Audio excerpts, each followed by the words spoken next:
Hello, welcome back to the Masonic Roundtable, a weekly program where Masons from around the world get together to talk about Masonic news and opinions in a friendly and social manner. As a reminder, the thoughts and opinions expressed here are solely the opinions of the participants and do not represent any Grand Lodge statements or positions. Make sure you keep your conversations open for the public and on the level. Let's see, to interact with us, we love chatting with you every Thursday night live at 9:30 Eastern and adjust for your time zone. Love seeing you on Facebook, love seeing you on YouTube, love seeing you anytime, anywhere that you are. So even if you miss us, go check the chat replays both on both platforms and listen along in your car as you drive the next day. So let's see. You know me. My name is John Ruark. I'm a past master of the Patriot Lodge number 1957 in Fairfax, Virginia, and I'm happy to be here. You know who else is happy to be here? Joe Martinez. Look at this smug guy. Oh, yeah. No, I was making faces behind the scenes. I can see you in the cue screen. Hello, Joe Martinez, by myself this week. No Don McAndrews. Yeah, which is a bummer. I love that him. we know of. Yes, he could be here. But yeah, Joe Martinez, current master of Manassas Lodge number 182. Proud member of Benjamin B. French Lodge number 15 in the Grand Lodge of DC. And a member of many other things. And yeah, super jazzed to talk about education tonight. Woo! Next up, Robert Johnson. Hey, Robert. Hello, hello, hello. Robert Johnson, past master, Waukegan Lodge number 78, current sitting secretary at Space Novum Lodge 1183 in Libertyville, Illinois, the premier education lodge in the state of Illinois, and the host of the Whence Came You podcast. Thanks. Nice. And last but not least, the one, the only, Jason Richards. I thought you were about to say the one, the only. And I I'm did. Like, He's I not did here say tonight. That. Yeah, no. Let's Jason have it. Richards here. Yeah, past master of Vacation Lodge number 16 in Clifton, Virginia, member of the Colonial Lodge number 1821 in Washington, D.C., which thankfully hasn't had its charter revoked yet, and member of Lafayette Lodge number 79 in Zanesville, Ohio. Yet. All right. So full house. Good to see everyone tonight. So much zing tonight. Woo. I know, he's a little spicy. Spicy Jason. It's gonna Me? be spicy. Yeah, you're zingy. Okay, that's a second referred to me with a Juan reference. Exactly. Go do some artwork. So anyway, let's see. Before I forget, Draw you a stick figure draw me as a stick figure. of a middle finger. Draw me like your French women. Okay, let's thank the patrons because those guys are awesome. If you want to support the show for many years to come, head over to patreon.com/the Masonic Roundtable and chip in a few bucks to help get Jason some art classes. That's not going to help. That's more where we're zingy going content. and more zing, less tang. Got it. Like it. All right, Jason, Ricket. where are we going to be in a few weeks?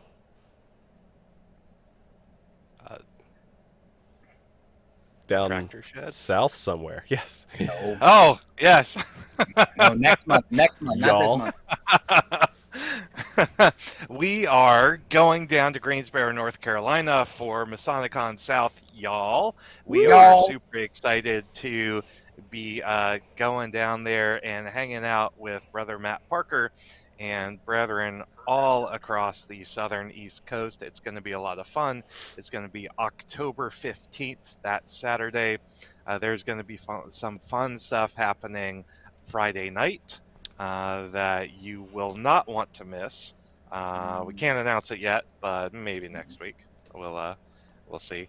But yeah, there's going to be some really great speakers. Brother Jim Cole from the Scottish Rite Southern Jurisdiction is going to be down there. That's gonna be great. And yeah, and I'm unveiling a brand new presentation I've never done before, so there's going to be a lot of really, really good stuff. It's going to be a lot of fun. Whereas I'm doing the same crap I've done for the last 3 years. Yeah, just probably like 8 times a month. So yeah. Yes, but like you 8 times a month. you come out of 8 times a month. you come out of the bathroom with a new presentation. Yes. That's true. Like, That's good though. I have to say that this is like, when I talk about it on Whence Came You, what I have been really promoting here is that there's a couple things that are really exciting, and it's not necessarily three of the guys on this show. It's actually Jason and this new presentation that I'm really excited about, because you guys know, if you've seen his presentation on the Noahide myths and the flood myths, it expands, it's living, it's like solid history. You don't have to worry about, baloney stuff like sneaking its way in. And if there is something like that, he lets you know. And so we're getting a brand new presentation there. And then the other two things that I'm really excited about, of course, is PD Newman and Sean Bradshaw. And then the cherry on top of the sundae is our Jim Cole. So, I mean, it's like, are you kidding me? Plus, you get to have dinner with Jim Cole and all these guys. It's gonna be awesome. And Matt Parker. And Sean Bradshaw. He's pretty. He is. Yeah, Sean is enthralling speaker. Sean is dope. He came out here to do the Middle Chamber program with Ben Wallace and a couple other guys, and Sean is fantastic. So good times. Looking forward to it. It's going to be fun. It's going to be fun. All right, so let's switch over to today's topic, which is pechakucha. That's right. Say that 3 times fast. What? This was a topic that I wanted to go into. Starting at the beginning, right? So we are all Masonic education fanboys, right? We're all about how can we present new information in Lodge, get people thinking, do it creatively, do it fun, do infotainment, mix it up a little bit. So Lodge... Exactly, just like that. Lodge education is important. But as much as some of my favorite presentations have gone on for more than an hour, it's not everyone's cup of tea. I get that, right? So we have to find that balance between the lecture style format and something that can engage us, and then let the Worshipful Master regain control of his meeting, right? So that's the goal here, is where we're trying to find a format that lets Masonic education thrive and is short enough to get people's attention span, kind of keep it in that TED Talk kind of under 18 minutes kind of format, so that you get in, you get out, you get educated, and most importantly, right, you're not filling up the whole evening, for a lecture. And so the beauty of this is that anyone can do it, and that it's not something that you need to be on the Masonic circuit and start going around flying and giving presentations. This is something that anyone can do, and that's what we're going to show you tonight. We've put together 4 different presentations using this format that I'll describe here in a second, that lets us give Masonic education in a little bit different way than we're probably used to. If I may, the first time I had heard of this was we were at the Midwest Conference of Masonic Education. I think it was back in 2017, maybe 2018. And Brother Chad Kopensky, who at the time was the Grand Lodge educator for the Grand Jurisdiction of Ohio, was there giving his report. And one of the things he did was he did this kind of pechakucha idea. And again, I'll let you explain it, but the whole thing was so incredible to me, because I thought, wow, it's a short time span. Mm-hmm. It falls within the parameters of what we might consider the modern age or the modern way of absorbing, right? Mm-hmm. Like YouTube length, TikTok length, right? Mm-hmm. These kinds of things. And so what made it unique is that, as you said, anybody can do this. Right. Because you're telling a story. Bingo. And if you know your story, it doesn't matter. Doesn't matter. And your pechakucha could end up being the thing that you travel around doing. That's true. That's exactly right. I mean, if you do it well and you engage people, then you can jump right in. So let's talk about, what is this pechakucha? So that's pechakucha. I believe it's Japanese. And it's a storytelling format where basically, easy peasy, 20 slides, 20 seconds per slide. That's it. That's all you need to know. It's 20, or people may say it's 20 by 20. There's other formats like 30 by 30, which means 30 slides for 30 seconds each slide. But if you do the math, if you add it all up, 20 by 20 is actually 6 minutes and 40 seconds total. Any Worshipful Master can give up 6 minutes and 40 seconds. So how do you guarantee that people will stay on topic? right? You're filling up 20 slides. I know I could talk about anything. 20 slides I could fill up for an hour-long presentation. How do you prevent that from happening? Jason, how do you prevent someone from talking for an hour for Don't 20 have Joe slides? You Yes. make sure they set their slides to automatically advance every 20 seconds. Bingo. So in most tools, whether you use Google Slides or Google or Microsoft PowerPoint or Apple Keynote, you can set the transition time to have a specific Except you format. can't do 20 seconds on Google I have Slides. a moment. Yes. Yes, I have an interruption there. Nobody uses Google Slides. I so, yeah. beg to differ, but FYI. sorry, you're breaking up, Joe. I Says think the only person here we've lost you. like stuck on Android. I love you guys. I just have to say, I do throw a ton of things into Google Slides because everywhere has an internet connection. You can get I it. can hop Mhm. into Google Exactly. Slides. Yep. I mean, it's like it's just like the backup plan. Always. Yeah. Yeah. I So mean, that's kind of Android It's in the, a nutshell. it's the ugly lady friend. It's not enough your girlfriend, of it's- your yeah. compensation What it is. for It's a things that you side don't job. Robert have. just said, Yes.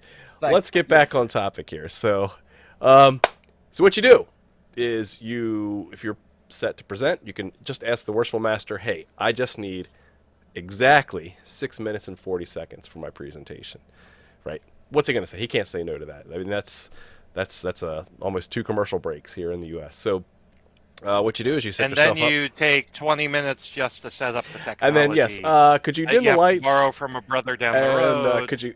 The screen is crooked, and no, obviously you're gonna have to test the tech before you go. So there's devil in the details, but the actual presentation, the actual content, will only be 6 minutes and 40 seconds. Some of the astute people. I mean, that's about the amount of content you get in a standard lodge meeting. Well, that's true. That's the maximum amount that you'll actually get out of a standard lodge meeting. Now, if we could set the minutes and the bills and the calendar events to And 6 minutes introductions. and introductions to 6 minutes and 40 seconds. Introduction. Oh, how great would that be? My favorite part of Lodge.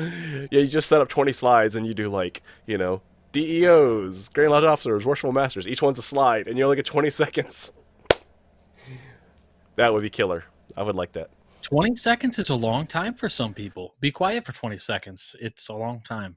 It's I awkward. physically cannot. And Joe you know can't. that. And Joe has to sit on his hands, too, because he can't talk. Look, he's got his rings on, folks. Which, if you're listening to this, we apologize because there will be visuals. So this is like the 3rd week in a row we're doing the whole YouTube shebang. So Get on YouTube. yeah, It's too get on easy. YouTube. If you're sitting in traffic, just put it on. Just Put it on fire your up phone. YouTube. Yeah. We do you not go. endorse The Masonic such behavior. Roundtable is not to be held liable for any accidents, injury, maimment, or death that may occur by watching YouTube while Jason. driving. Jason's our legal expertise. Of expert. counsel. Of Yes. counsel. That's the word I was looking for. Well, since Nick left, somebody Yes. had to pick up the slack. Much more handsome too. So anyway, so tonight we are going to Nick or me? we're going to present 4 individual topics that we've all put together and thrown together. And what we're going to do is we're going to do this live. That's the beauty of this thing. I have not practiced this in front of anyone. This is a brand new presentation, and we're just going to show you how easy or some of the fun things that might happen if you're still talking and the slide moves.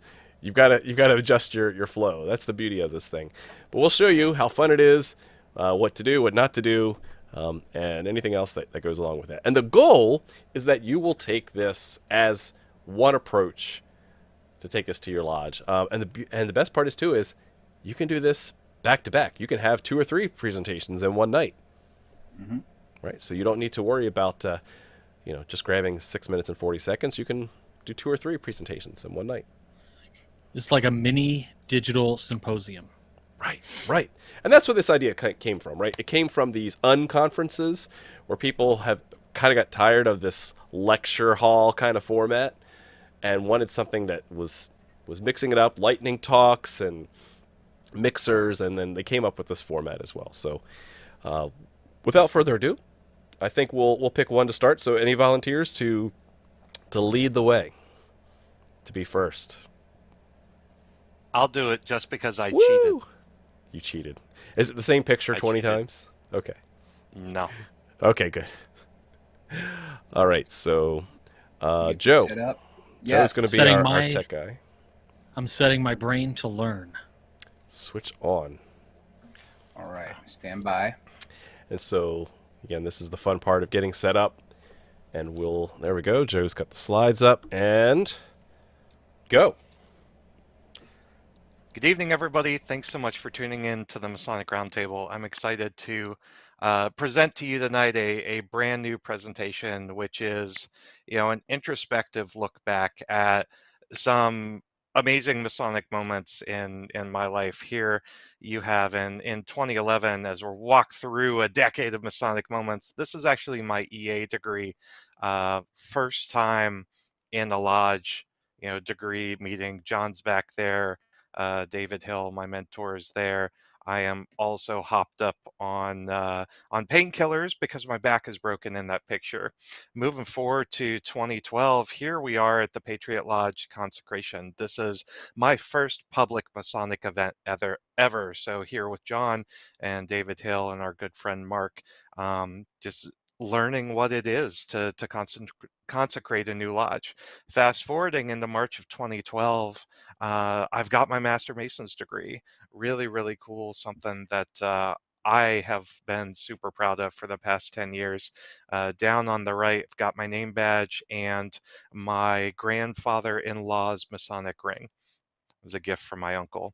In 2013, made my first visit to Prince Hall, and I was hooked ever since. So really, really great guys from Matt Botts's old lodge, and I'm blanking on the name right now, but they're absolutely amazing. Later on in 2013, had my first trip to the House of the Temple. This is the House of the Temple Library, where we're getting ready to raise my good friend J.R. McDonald, and here's John and I, which has been the subject of some controversy and jokes over the past years on the way we're standing. In 2014, we met our first Robert Johnson in person and broadcast TMR from my dining room. And so had a blast. You got the skull there in front of John. And remember to this day, the first thing that Robert said to me was, "Hey, you're tall." Later on in 2014, had my 5th wedding anniversary with my wife. We went over to England and Italy and was able to take a look at the Grand Lodge of England. And unfortunately, couldn't go in any of the lodge rooms like Joe could, but had a good time. Moving over to 2015, I had my first burn supper night up in Pennsylvania. Had a fantastic time with John and a couple other folks from Pennsylvania. Paul was up there with us and just had a great time with an ode to a haggis and just spending time with brothers. 2015, John and I went up to Pennsylvania to the Masonic Restoration Foundation Symposium.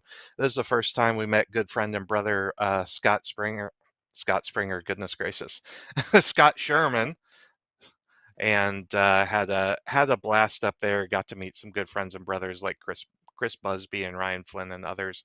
2016, this is the first time the 5 original hosts actually got together for the Pennsylvania Academy of Masonic Knowledge, and Travis Simpkins surprised us all in October of that same year by doing chalk, charcoal, and clay portraits of all of us.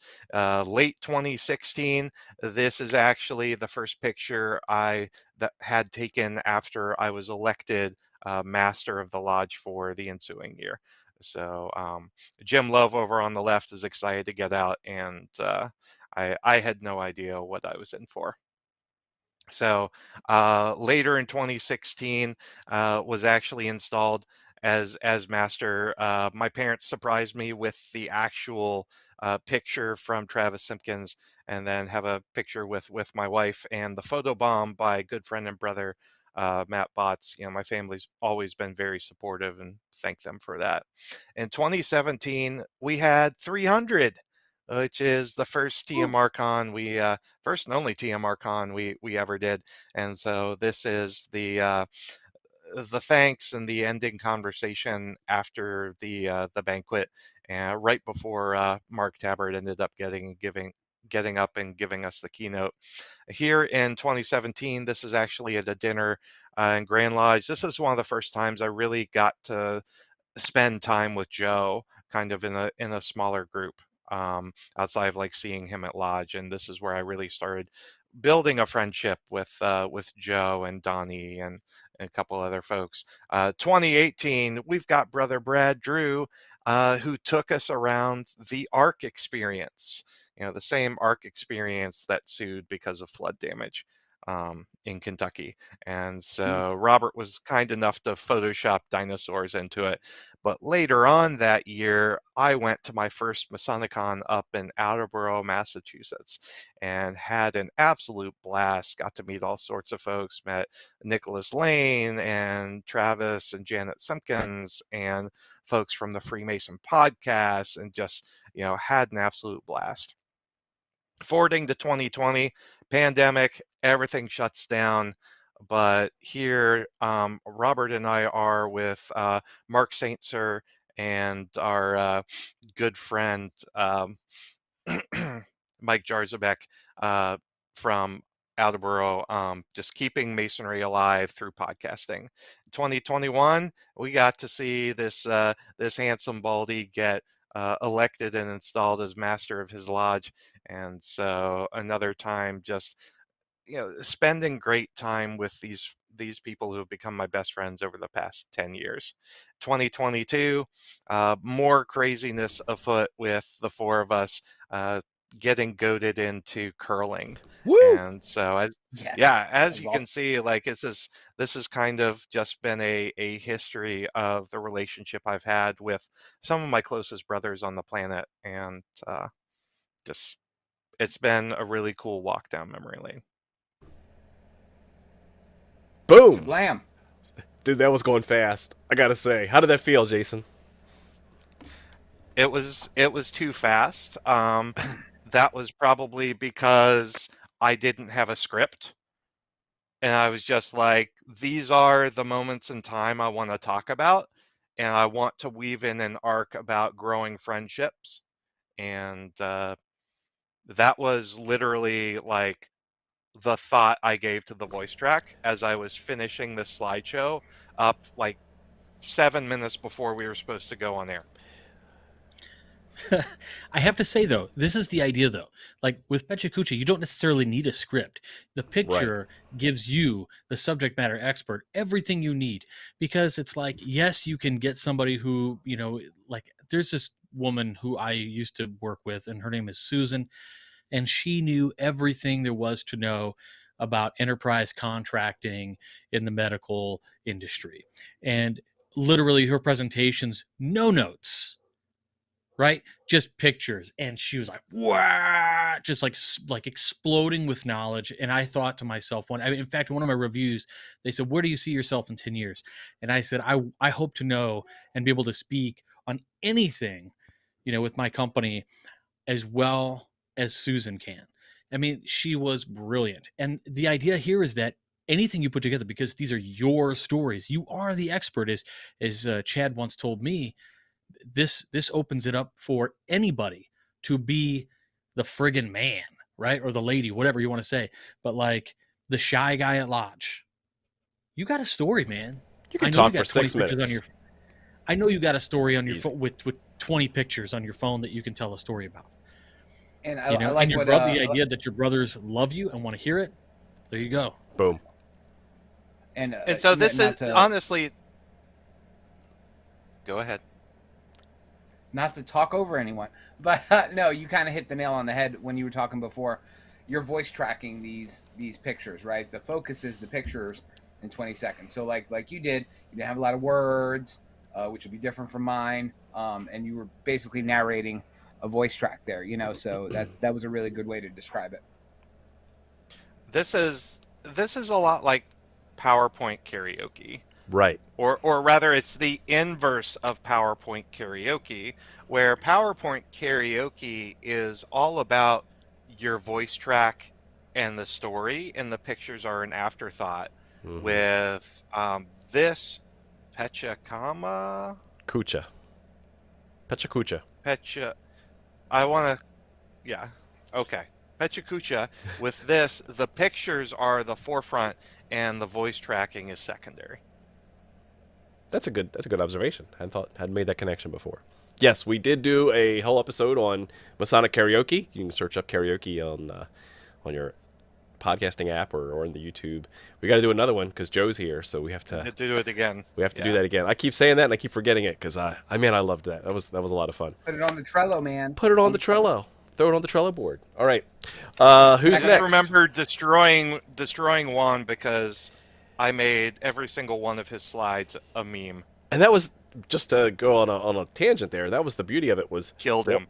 Juan was a Toastmaster at the time and like very proud of it. And the spontaneity of the Masonic PowerPoint Masonic karaoke, that totally threw him off. And I don't think he was ready for that. But in a good way. Like it was good to see him get out of that comfort zone where he had practiced his words for so long that the pictures threw him way off. So good stuff. Yeah, because if you've never heard Juan give a lecture, he's amazing. Yeah, practices hundreds of times before he gives it. Oh, so good. I locked him in for our Feast of St. Andrew, so flying good. him out in November to come do. He'd be our keynote at the Feast of November 30th. It's gonna be tight. All right, who's next? Easy. I'll go next. Okay then. And yeah, I will. So for future people that go, like Robert, don't make the same mistake that Jason didn't know about that I noticed was as soon as we start the slides, the counter starts. So you have less than 20 seconds for that first run. slide. So, yes. So we will start the sharing. I knew that, but I took longer anyway. I was trying to help you out, man. I was trying to help you out. No, I just sucked. I love you. Window, boom. Okay. All right. Love you so too. can you see it? Cool. In Yes. 6 minutes, we're going to talk about the ancient landmarks and why they're not so really ancient. So we're going to go over them really quick and then describe the truth behind them. So when this first slide comes up. I love it. I love the awkward pause to fill the 20 seconds. There we go. Okay. All right. Are they really ancient? 1723, Grand Lodge Masonry begins. It's so awesome. There's really nothing mentioned about the landmarks. Then you have this dude named George Oliver. He mentions landmarks, but doesn't tell you what they are. Then we have Albert Mackey, 1858. He writes down his idea for landmarks. And then in 1911, Roscoe Pound. So let's break down what Mackeys are. 1, the modes of recognition, the signs, the grips, the tokens, the grips of tokens, the passes, all that good stuff. The way that you know you are a Mason, because they didn't have dues cards back then. So this is how you figured it out. So then we're going to go on to number 2 once it finally shows up on my damn screen. And it is 3 degrees in Freemasonry, not 4 degrees, not 9 degrees, not 32 degrees. Craft Masonry is composed of 3 degrees. But as we know, back in the early 18th century, there was only 2 degrees. But that is one of the ancient landmarks that lodges have to adhere to in order to be recognized. The legend of the 3rd degree. So for most people's memories, that is the Hiramic legend. Jason will tell you about other legends that existed that were the drama of the 3rd degree. But for the most part, the Hiramic legend is pretty much a universal standard nowadays when it comes to the 3rd degree. You have to have a government of the fraternity by a Grand Master. Yay. And then the next one, it is the Grand Master's prerogative to preside over every assembly of the craft. No laughing. So the Grand Master can walk into your lodge and he can preside, or he can walk into somebody else's lodge and he can preside. It is the prerogative of the Grand Master to preside. It's also his prerogative to issue dispensations. So if you have to change dates and times and things like that. Hey, I have a question. Yeah. No questions allowed. Okay, good. So he also has the prerogative to to open and hold lodges at different times. So you got to get a dispensation. And then an awesome one to make a Mason at sight. So some more landmarks. Masons must congregate in lodges, okay, or be in lodges. All right. A lodge has to have a master and 2 wardens. Okay. It is a requirement across the board for everybody. Then they also have to, it's necessary that every lodge be tiled when it's congregated. You have to have a tiler. Another landmark is the right of every Mason to be represented in all general meetings of the craft. Okay. Each jurisdiction takes that a little bit differently, right? Where you actually have the power to vote or not. The right of every Mason to appeal his lodge's decision to the Grand Lodge. So if you make a boo-boo, you can go complain to the next people up. And I totally skipped that one. So 15, that no visitor be allowed to sit in lodge without being examined and found to be a Freemason. Remember, this is before the era of dues cards. So you had to examine him. And then that no lodge can interfere with the business of another lodge. A lodge is a self-contained entity that does its own business, and you can't go interfere with it. Number 17, every Freemason be amenable to the laws of the jurisdiction in which he resides. Some jurisdictions have awesome laws. Some don't tell you what their laws are, but you have to be amenable to them. And then candidates for Freemasonry must be a mature age, not a cripple, and freeborn. Okay? Then we're going to go on to number 19. That every Mason must believe in the existence of God as the grand architect of the universe. Okay? That is the big one. That is a big one. I don't know why it's not number 1, but it's number 19 according to Mackey. So every Mason must believe in the existence of deity. Okay? Cannot be an atheist, but we know things changed in certain parts of the world.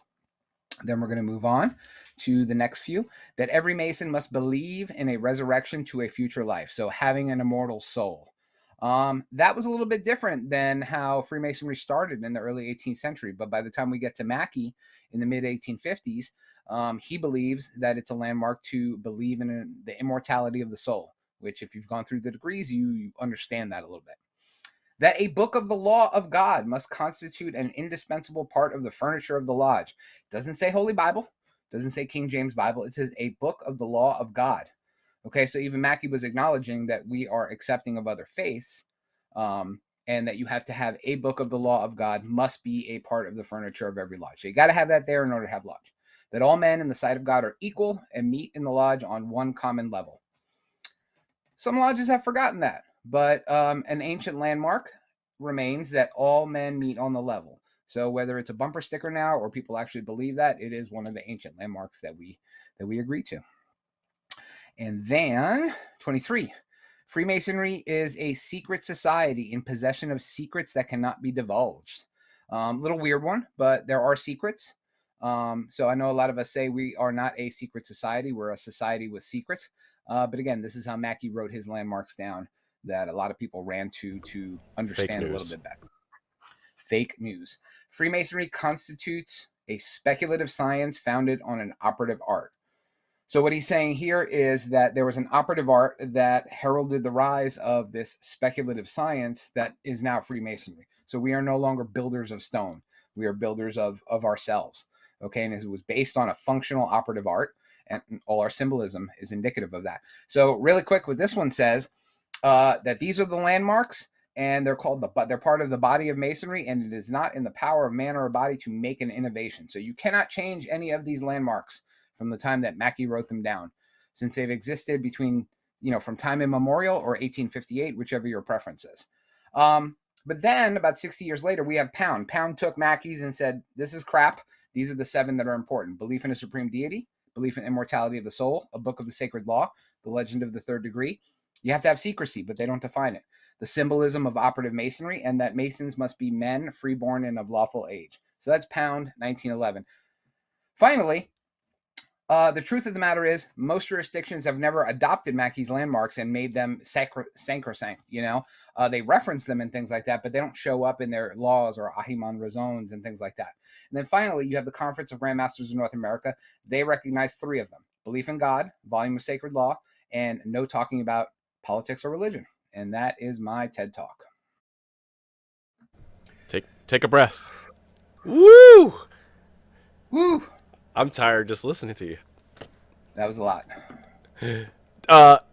Great job. That was really cool. That was creative to take a list of things and just spread them out, peanut butter, spread them across 20 slides. You did a great job covering that, and I interrupted you to prove a point. That was me throwing you a curveball, which I knew you would handle very well. Because if you're doing pechakucha, the slides move by themselves, so you can't have that one guy in the audience that goes, "Hey, can you go back and go to that slide?" So, like, I'm going to be honest with you. When I had a timer going to avoid running over, but as soon as you threw me that question, the whole timer thing, I was looking at it and I couldn't tell when the slide was going to change. I'm like, I have no idea what's going on right now. So you did kind of throw me off. So when you do this in Lodge, say, hold your questions for the end. Hold your questions for the end. Yep. No, but great job. You definitely worked through some of the. You were ahead of the game on some of the transitions and behind the game. So again, it's hard to do, man, and I don't know how I'm gonna do it. You did a great job. So we'll save the best for last. So we'll save Robert for last. I'm going to go ahead. I thought you were talking about yourself. I was like, you always go last, John. I thought for sure. I'm being nice. All right. For once, I'll allow. All right, buddy. All right. So here's what we. I'll go next, and this is going to be a brand new one I threw together as well. So I don't know how this is going to work out. It's probably going to be very. Is it in Google Slides? No, because it doesn't advance 20 seconds at a time. Only 15 or 30 Look at Joe seconds. die. Don't get too excited, Joe. Don't get too excited. He's got a broner. All right, here we go. Let's share my screen, and we're going to talk about the... Joe has a broner. We're going to talk about the common gavel. That's what we're going to talk about tonight. So let me hit slideshow and go. All right, can you see that? Yep. Okay, then we're going to talk about the common gavel. My name's John Ruark. I'm a past master of the Patriot Lodge number 1957, and we're going to explore how the common gavel has been used symbolically throughout ritual, across different jurisdictions, and some of the other different ways that it is handled. So what you'll see here is we've seen it both in an operative and a speculative way. Here's a picture of an example of a common gavel, and it is one of the working tools of an entered apprentice. We use it to break off the corners of the rough ashlar and fit it better for the builder's use. And it's also called a hiram because, like that architect, it governs the craft and keeps us sane. So Albert Mackey says in a manual of the lodge, and it is an instrument used by operative masons to break off the rough and superfluous parts of stones, the better to fit them for the builder's use. But we as free and accepted masons are taught to make use of it for the more noble and glorious purposes of divesting our minds and consciousness of all the vices and superfluities of life, thereby fitting ourselves as living stones for that spiritual building, that house not made with hands. But, pop quiz, find the common gavel. There's a couple of different ones shown here. So the question becomes, which is the right one? I know. Well, questions are going to be saved to the end, Jason. So let's explore the first one. I don't have a question. Is the common gavel. Why didn't I mute you ahead of time? So the common gavel, you see it's got a little pointy thing on one end. It does have a handle, a little bit more of a square body with a point at the end. And the reason it's called that is it's the common gavel as opposed to something else, which we'll talk about. It's used by the master of the lodge. It borrows its name from its shape, being that of the gable or gavel at the end of a house. And this word again comes from the German Gipfel, a summit, a top, a peak, or the idea of a pointed extremity being common to all. It's the stonemason's hammer. It's to be made with a cutting edge, as in engraving. Unlike the judge's gavel, which you may see very common in your Masonic lodges. You'll see a lot of masters have something that's rounded on both ends. And so what we want to be careful of is to not confuse the judge's gavel from the common gavel, where it has the point on one end. The judge's gavel is actually used to bring order in a courtroom, used with authority by the judge. It's lightweight, it has rounded edges on both sides, and often used by auctioneers and presiding judges, but are inappropriate for use in a Masonic lodge if you're holding to the actual reason why we do this. Because the picture I showed you earlier was not a common gavel, it was a setting maul. This one is actually from the Lodge of Antiquity number 2 from the United Grail Lodge of England. once belonged to Sir Christopher Wren, and actually that's what is on that nameplate there. And so this was actually used to set a couple of different things that my text just moved past me. But it's a wooden hammer used by operative masons to set the stones in their proper positions. We use this in the third degree to remind us of the death of the builder of the temple, and so the setting maul is more used in a more violent sense. Unlike the mallet, which as you can see is much smaller, it's made of wood, it's much more handheld, and not made of stone. So the mallet is used for more precise type of craftsmanship. It is one of the working tools of a mark master, and it has the same emblematic meaning as the common gavel in the entered apprentice degree, but it does teach us to correct the irregularities of temper and like enlightened reason, to curb the aspirations of unbridled ambition, to depress the malignity of envy, and to moderate something that just moved on. So which one do we choose for? Which one is right? Do we use the gavel, the common gavel, judge's gavel, setting maul, chisel, something else? That's the hard part, because in my research for this, it depends on your jurisdiction. We have some context in which we use those things, and that's what the answer is. The answer is it depends on the purpose. Are we looking at it from a ritualistic perspective? Are we looking at it from a symbolism perspective? Are we trying to apply the philosophy to our own daily lives, which is what the whole point of Freemasonry is, or even just operatively using it in lodge, because that's what the master has to use to gavel people down. Ritualistically, obviously make sure that you know you're using the right terms in the right context as the words are prescribed by your Grand Lodge. So that's the most important thing, to know what the difference is between the common gavel as it's used in the presentation and the setting maul and all these other tools. Symbolically, take the words that are there and think about how we can divest our minds and our consciousness of all the vices and superfluities of life, thereby fitting ourselves as living stones for that spiritual building, that house not made with hands, eternal in the heavens. We have to think about, how do we apply it in a non-operative sense? And of course, I like to think of it from a philosophic perspective. Now, what am I doing in my daily life? How am I building up virtues such that I'm applying this common gavel to break off the bad things in my life so that I can get rid of the things that I don't need? Now, running your lodge as master is very important. That's a super awesome Thor-like gavel, but it is, as a master, it's the additional insignia of your rank and authority. You have to wield it with prudence and discretion, firmly but never arbitrarily, to end that good order and harmony may be preserved. That's the goal. So in conclusion, the whole point of this is to know how to yield it.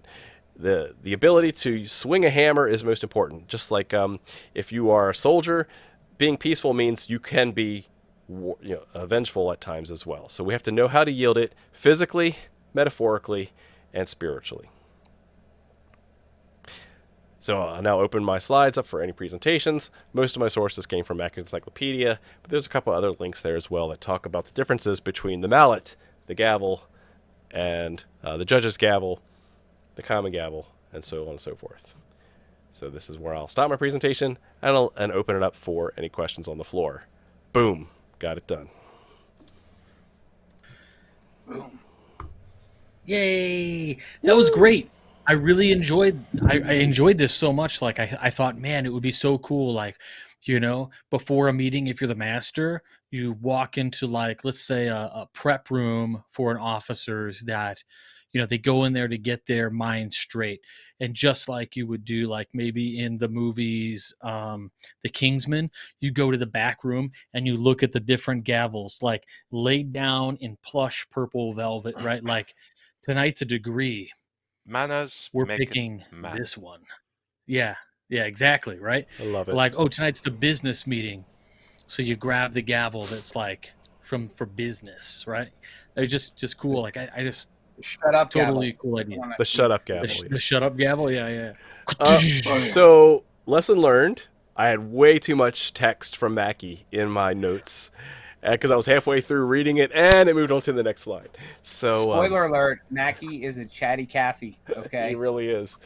Oh, If it takes 3 words to say something, he's going to use 49. holy So, smokes! 20 seconds goes fast. Yeah, Pike does the same Yeah, it thing, does. except for he adds on top of the 40 seconds another 30 seconds from Eliphas Levi. Ha! It's so and they're all true. adjectives. It's so true. Commas galore. Commas everywhere. And plagiarism. Oxford. Yes, plagiarism It's like everywhere. the William Shatner of the 1800s. Oof, I love Bill. Come on. Nice. Yeah, I move that be stricken from the record. William Shatner Nice. is dope. Ooh. Second. So, I was yeah. talking about his way. Okay. I of mean, that's talking. fair. Where's my shut up gavel? Where's the shut up gavel? Sabotage. So yeah, that was tough. That was hard to do, I have to say. But that 6 minutes and 40 seconds just flew by. But unfortunately, that's all the time we have. So No, We're we go- have we're 7 gonna- minutes. We're gonna trim all this to our TikTok channel. Just do these individual presentations. It's good. All right, Speaking let me of, spool up. Let me spool up the With next the last one of the All right. night. Remember, Yeah, so I don't. are you ready, Robert? Yeah, I'm ready. Don't I haven't mess it up. practiced this. I haven't practiced, neither did I. and I don't have anything like running at the same time. So I kind of remember the slides, but I'll know it when I see them. And Joe, So you're I'll gonna just start auto with- advance every 20 seconds, right? You got It's your already timer? set to auto advance. So, Oh, that's sweet. so remember that first Okay. slide. I'll tell you when I hit go, and I'm going to start it now. Then I'm going to share. Wait for it. Stand by. Wait okay, for you it. are go. Wait for All right. it. So, good evening. My name is Robert Johnson.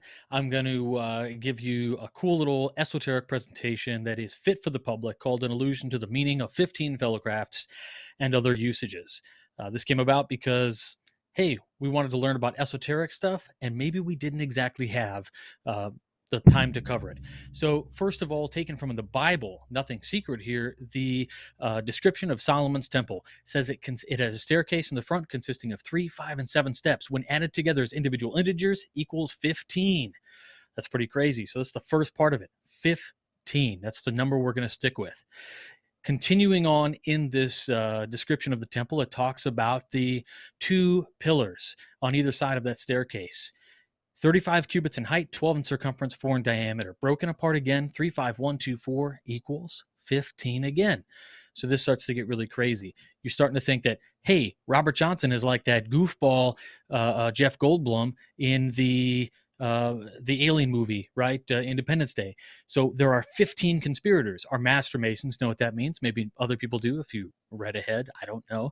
Don't do it. But yeah, 15 conspirators. So now we've got this repeated thing of 15. Solomon's temple employed 153,303 workmen, according to the ritual that we use here in Illinois in an open lecture. So what? 153,303? What's the big deal? Well, you guessed it. If we take that number once more, and let's see if this advances. Okay, 153303 equals 15 again. So you're really thinking I'm a goofball. I'm pulling the red thread. I'm like Charlie from Always Sunny trying to figure out who Pepe Silva is. But that's not the case. So let's see. We're going to get ahead of the game, maybe. Okay, so this is not secret because it's a really old ritual that existed in 1884, the 15th degree, that talks about the captives in Egypt. It says there were 42,360 captives. This is just yet another ritualistic way that 4, 2, 3, 6, and 0 can be 15. Again, am I reaching? What's with the 15? These are big questions. Of course, this is fun and educational. Maybe we don't know what 15 is, or maybe we do. So we'll take a little bit more of a deep dive into this as we move forward. Okay, so this is a composite number 15, and it's the 6th semi-prime number. Divisors being 1, 3, and 5. That's what they call a deficient number, a smooth number, a lucky number. They call it a bell number, which is like the number of partitions for a set of size 4. You get the magic square deals with 15 in what we call recreational mathematics, where we have a square of an array of numbers, usually positive integers, where every single row and diagonal lead up to 15. You can play this with negative integers as well, but positive numbers are the way they're typically used. Moving on to the periodic table of elements, you've got one element that has 15 twice. That's going to be phosphorus. So that's a mineral that naturally occurs in many foods and is also available as a supplement. Its atomic number is 15, but it also occurs in the 15th group of the periodic table of elements. What about the tarot? So the tarot, we have 15 as the devil card. This represents kind of like your shadow or your darker side, the negative forces that constrain you or hold you back from doing the best things that you can do, like at work perhaps. And so this might be dependencies, chemical dependencies, too much coffee, those kinds of things. So back to the number 15 and kind of an esoteric spin as we led in with tarot, some points to consider is that 15 is equal to 10 and 5 in gematria, where 10 is H and 5 is V, so it's going to be Yud Hey. 15 represents the gematria for the word Hod, meaning glory, splendor, majesty, beauty, grandeur, magnificence, and majestic splendor. 15 always represents an elevation from from material to spiritual, and we're talking about an apotheosis of sorts. And my source on this is gematria from Rabbi Hillel ben David, who's better known as Greg Killian, who is taught by Haksham Dr. Yosef ben Haggai. Now, when we move over to Mackey, Mackey talks about a sacred number of 15, and he says 15 is, in this way, would never be referenced as 10 and 5, right? So instead, we actually use something different. We call it Tet Vav, so 9 and 6 or something like that. Otherwise, we're going to say Yud Hey, which is part of God, and we don't want to do that. So the number 15 here is used to reaffirm exactly what we're doing. It is a repeated method of alluding to our transformation from material to spiritual. Because it happens time and time again, it is not going to be an accident or a coincidence, and it could be an allusion to this idea of apotheosis or ascension. Now, going into this idea of apotheosis and ascension, people like to say, well, that's what the apron in the Masonic Lodge represents, the square of material over the triune nature of spirit, and spirit over material. Well, we know this is just baloney because, right, this is just a byproduct of machine manufacturing. But what about the New Age, this kind of New Age of apotheosis? Well, the New Age, according to Wikipedia, right, is this range of spiritual or religious practices and beliefs that rapidly grew in Western society. But what's interesting is all the occult systems have at least some ties to the modern, the New Age, including Freemasonry. But going back to apotheosis as a word, here's the thing. This is a really old concept made popular by Dan Brown in his The Lost Symbol book and the Apotheosis of Washington. This goes all the way back to Egypt and Greece and even the North American continent pre-Clovis people. And speaking of George Washington, he loved hoe cakes. This is the same thing as pancakes, but with cornmeal instead of flour. Cornmeal cakes initially cooked on a blade of a garden hoe over an open fire. Years after Washington's death, Nellie Custis, who wrote a book, who penned all this stuff down, it was changed. Anyway, basically, she wrote the recipe down. That's it. I hope you liked it. I didn't have a 20th slide, so I just threw some BS in there about 20th Washington's hoe cakes. Yeah, Hoe cakes. that's the beauty. Hoe cakes. Come on, man. Hoe cake, that's a real thing. Look it up. The complete thing I'm not is, going to. she says, You should have had a hoe cake make slide. Not on a candlelight. work computer.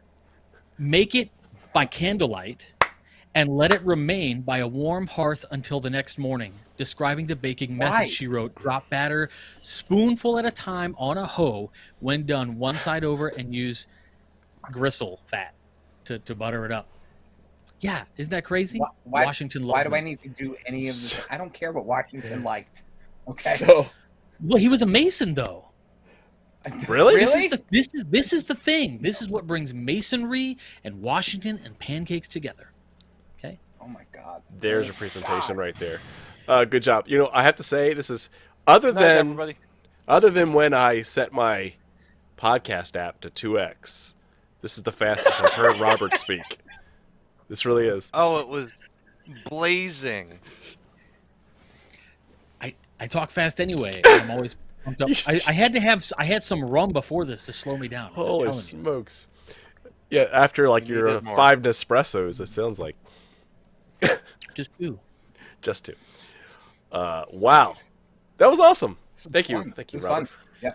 Well, like it goes to show that you can like pack a Nike's load of information into a thing, and on the flip side of this is like if you're like me and you talk Thanks, fast Tommy anyway, boy.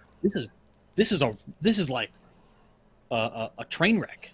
You don't want to do this. You don't do that. Break it down, because what's going to happen is you're going to have dudes looking at you like, huh, and it's terrible. So yeah, unless Sun Card said I did a good job, but he's like already an adept. So Yeah, like Sun everything Card- I just said, Sun he's Card's like, amazing. that's old news. Especially the traveling man. You rock for sending us a little super chat from Beacon Lodge, thanks, man. number 76, Most Worshipful Prince Hall Grand Lodge of New York. Woo! Woo. Okay, so Love it. final question for tonight. Jason, starting with you. Lessons learned. What did you think went well? What could we do better? If you were doing this for your lodge, how would you, given gone through it, rushing to slam this together, what would you recommend someone to do differently, do more of, do less of, or anything else? Any other advice you'd like to share? Practice at least once, if not twice, just to get the timing. Good recommendation. Easy to do. Yeah. Just hit play on your computer and let it roll.